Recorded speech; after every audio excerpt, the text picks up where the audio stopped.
If you want to turn off Find My iPhone, here's exactly how to do it step by step. First, make sure your iPhone is connected to the internet, either Wi-Fi or mobile data. This is required for the change to go through. Now, go ahead and open your Settings app. At the very top, tap on your name to access your Apple ID settings. From here, scroll down a bit and tap on Find My. Then tap on Find My iPhone at the top. You'll now see the toggle for Find My iPhone. Simply tap the switch to turn it off.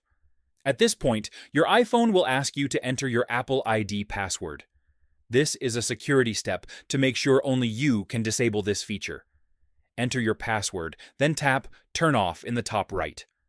After a few seconds, the toggle will turn gray, and that means Find My iPhone is successfully disabled.